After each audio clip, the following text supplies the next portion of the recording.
अब आप समझे कि प्रधानमंत्री नरेंद्र मोदी प्रेस कॉन्फ्रेंस क्यों नहीं करते? क्योंकि सामान्य से सवालों और सामान्य से पलटवार पर उनकी जुबान लड़खड़ाने लगती है, जो कल संसद में हमने नजारा देखा।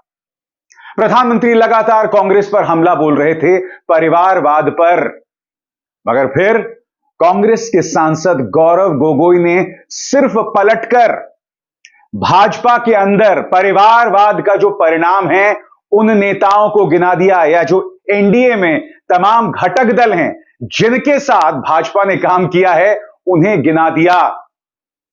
प्रधानमंत्री की जुबान न सिर्फ लड़खड़ाने लगी, बल्कि 10 सेकंड पहले जो वो कांग्रेस पर हमला बोल रहे थे, अचानक वो ये बोलने लगे, मैं तो आप सबकी बात कर रहा हूं, मैं हमला नहीं कर रहा हूं आप पर।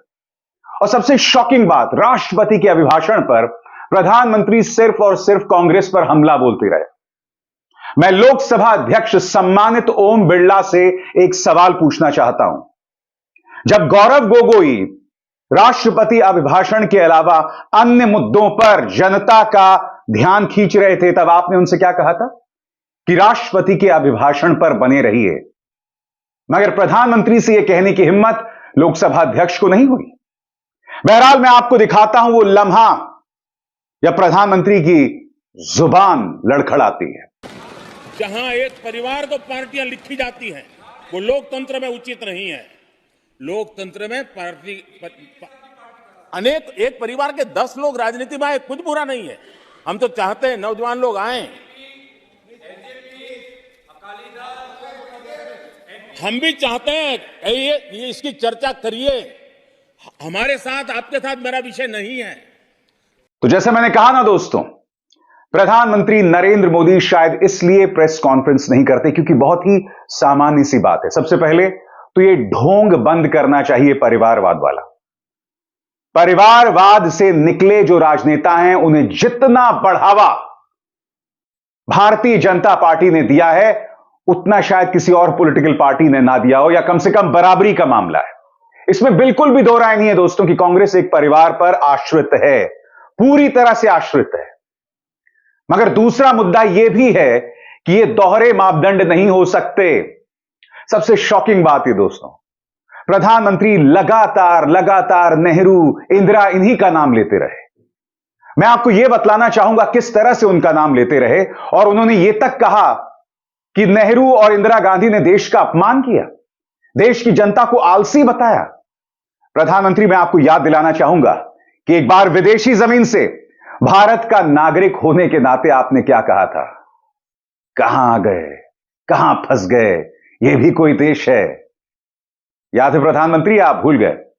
चलिए याद दिला देता हूं, मुलाहिजा फरमाइए। यार पता नहीं पिछले जन्म में क्या पाप किया था, हिंदुस्तान में पैदा हुए। ये कोई देश है? ये कोई सरकार है?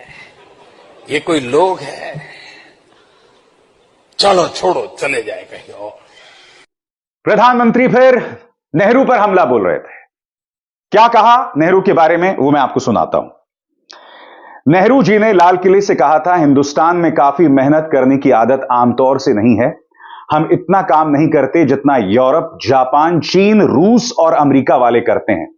नेहरू जी की भारतीयों के प्रति सोच थी, भारतीय आलसी हैं। प्रधानमंत्री, 2 मिनट के लिए मैं मान भी लूं कि नेहरू देश का अपमान कर रहे थे, देश की जनता को आलसी बता रहे थे, मगर प्रधानमंत्री आपने गौर किया कि नेहरू जी ने क्या कहा था?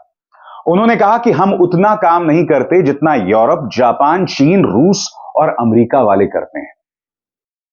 ये तमाम देश उस वक्त विकसित देश थे। ये तमाम देश, इनमें जितनी तरक्की हो रही थी वो हमारा लक्ष्य थी।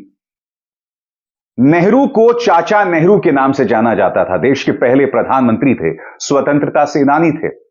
उन्हें अधिकार था देश की जनता को हल्की सी थपकी देकर उन्हें प्रेरित करना। अगर उन्होंने यह कह भी दिया तो क्या गलत किया?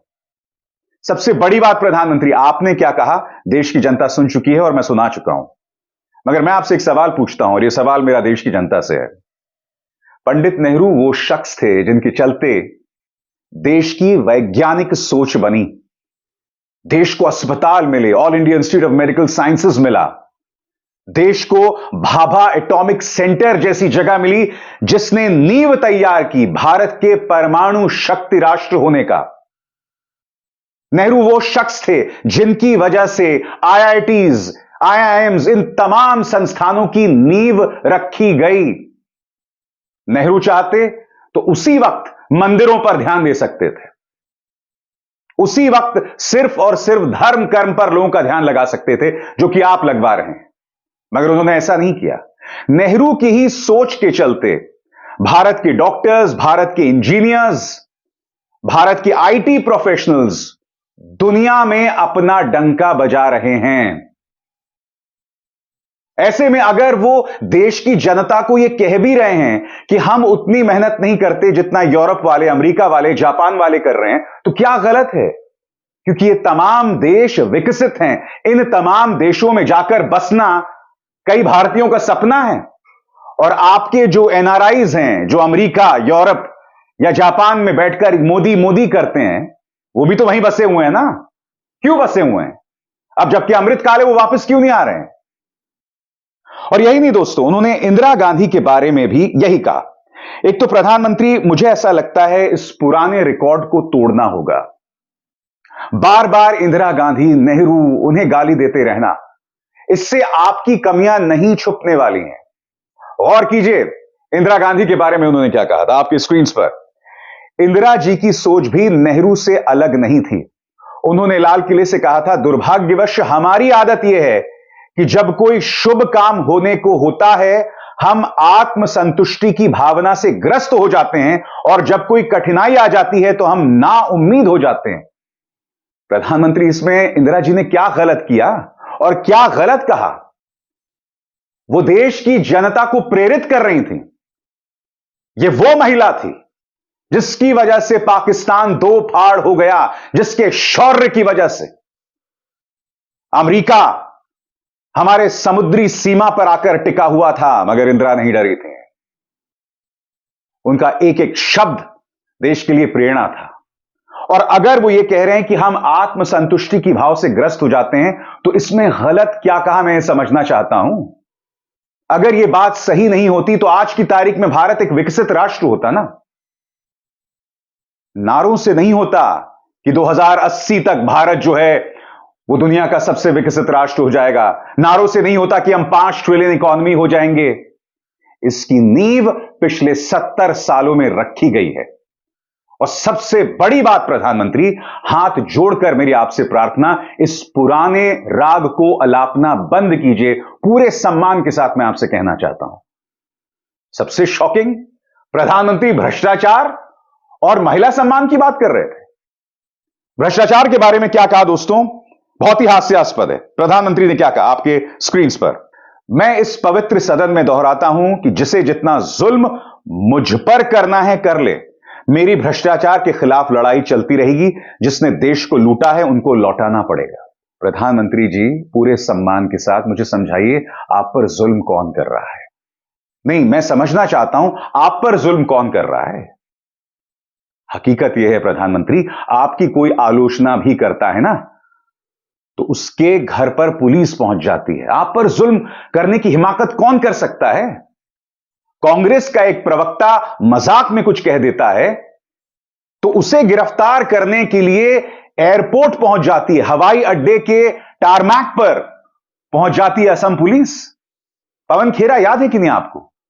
आप पर जुल्म कौन कर सकता है? और आप जो भ्रष्टाचार की बात कर रहे हैं, आपने यह भी कहा कि पहले सदन में भ्रष्टाचार पर चर्चा होती थी, मगर अब हम भ्रष्टाचारियों पर कार्रवाई कर रहे हैं।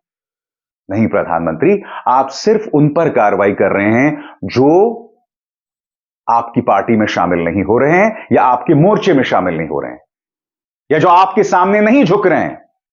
चाहे वो मनीष सिसोदिया हो, चाहे वो हेमंत सोरेन हो, लंबी चौड़ी फहरिस्त है।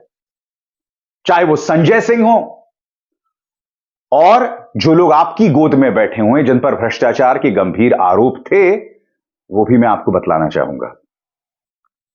याद दिलाऊं? अजीत पवार, छगन भुजबल, नारायण राणे, हेमंत बिस्व शर्मा, शुवेंदु अधिकारी, बहुत लंबी चौड़ी फहरिस्त है। आपने नारी शक्ति की बात की। आपने कहा कि पहले के जमाने में अपराधियों को छोड़ दिया जाता था। आपने पैरोल की बात की। मैं आपको याद दिलाना चाहूंगा, राम रहीम आरोपी नहीं प्रधानमंत्री, बलात्कार हत्या का गुनाह सिद्ध है इन पर। 60 दिन से ज्यादा पैरोल पर रिहा है यह शख्स। लगातार 9 से 10 बार इस व्यक्ति को पैरोल पर किसने रिहा किया है? और सबसे बड़ी बात, आप जब नारी शक्ति की बात करते हैं तो हर बार इस चेहरे पर गौर कीजिए। राम रहीम, जिसे आपकी पार्टी जो है वो पैरोल पर रिहा करती रहती है। मुझे तो ताज्जुब होता है प्रधानमंत्री, जब ये बातें आप करते हैं तो क्या आपकी जुबान नहीं कांपती? आपके मन में ग्लानि नहीं होती कि मैं क्या कह रहा हूं? कथनी और करनी में जमीन आसमान का फर्क है। और आप नारी शक्ति की बात करते हैं। प्रधानमंत्री ने क्या कहा, गौर कीजिएगा इस पर। आज हमारी नारी शक्ति ग्रामीण अर्थव्यवस्था को नई ताकत दे रही है। आज वुमेन सेल्फ हेल्प ग्रुप से 10 करोड़ बहनें जुड़ी हैं। आज देश में करीब करीब 1 करोड़ लखपति दीदी बनी है। हमारा लक्ष्य 3 करोड़ लखपति दीदी बनाने का है। मगर महिलाओं के खिलाफ अपराध की जहां तक बात है, सबसे खराब रिकॉर्ड भारतीय जनता पार्टी का है। ढेरों घटनाएं हैं, चाहे वो हमारी महिला पहलवानों का अपमान हो, उस पर आपकी चुप्पी हो। मणिपुर में लगातार जिस तरह से महिलाओं के साथ नाइंसाफी अत्याचार हो रहा है, उस पर आपकी खामोशी हो। तमाम जो बड़ी बड़ी घटनाएं हैं, भाजपा के नेता के बेटे के हाथों अंकिता भंडारी की हत्या का आरोप, हाथरस, कुलदीप सिंह सेंगर, लंबी चौड़ी फहरिस्त है प्रधानमंत्री। और सबसे बड़ी बात, जब महिलाओं पर कोई अत्याचार होता है तो आपका प्रचार तंत्र, आपकी पॉलिटिकल पार्टी के नेता उसे जायज ठहराने की कोशिश करते हैं। आजाद भारत के इतिहास में ऐसा किसी पॉलिटिकल पार्टी ने नहीं किया जो आपके पार्टी के मंत्रियों ने किया था। याद है आपको? 8 साल की मासूम का कठुआ में पहले उसके साथ दुष्कर्म और फिर मंदिर के अंदर उसे मौत की घाट उतार दिया जाता है। और फिर आपके ये 2 मंत्री उन बलात्कारियों और हत्यारों के पक्ष में रैली निकालते हैं। प्रधानमंत्री, यह सवाल अगर कोई आपसे पूछे प्रधानमंत्री, तो आपकी हालत वैसे ही हो जाएगी जिसका नजारा कुछ देर पहले मैंने अपने दर्शकों को दिखाया। माफ कीजिएगा, भ्रष्टाचार हो, नारी शक्ति हो, इस पर आपको बोलने का कोई अधिकार नहीं है। और ले दे के आप राहुल गांधी पर चढ़ बैठते हैं। आपने कहा कि राहुल गांधी को न जाने कितनी बार लॉन्च किया गया है। प्रधानमंत्री, राहुल गांधी जो भी करते हैं, आपकी पूरी पार्टी उनके पीछे पड़ जाती है। इस आदमी का कैरेक्टर बर्बाद करने की कोशिश आप पिछले 1.5 दशक से ये कोशिशें जारी हैं आपकी। और आपने इस व्यक्ति को पप्पू बना भी दिया लोगों की नजरों में। मगर हकीकत यह है कि जब ये भारत जोड़ो यात्रा निकालता है, तब आपके पॉलिटिकल पार्टी के बड़े बड़े नेता राहुल गांधी के खिलाफ झूठ चलाते हैं। चाहे स्मृति ईरानी हो, संबित पात्रा हो, चाहे माननीय गृह मंत्री अमित शाह हो। न्याय यात्रा जब शुरू की, आपको याद है किस तरह के छुट भैये पने का परिचय असम के मुख्यमंत्री हेमंत बिस्व शर्मा ने दिया था। मंदिर में जाने की अनुमति थी मगर घुसने नहीं दिया। मैं आपको ढेरों मिसाल बता सकता हूं प्रधानमंत्री। और अवसरवाद की बात तो आप कतई ना करें, कतई ना करें। नीतीश कुमार ताजा मिसाल है। मैं दोबारा महिला सम्मान की बात करना चाहता हूं। मैं नहीं भूला हूं जब नीतीश कुमार ने विधानसभा में रिप्रोडक्टिव हेल्थ के बारे में, महिलाओं के बारे में एक बयान दिया था, तब आपने एक चुनावी रैली में क्या क्या नहीं कहा था। आज आपको कोई आपत्ति नहीं है कि वो दोबारा आपके गठबंधन में आ गए, बल्कि भाजपा के सिर पर बैठे हुए बतौर मुख्यमंत्री। भाजपा के लिए तो मैं बस इतना ही कह सकता हूं कि शर्म तुमको मगर आती नहीं। अभिसार शर्मा को दीजिए इजाजत। नमस्कार।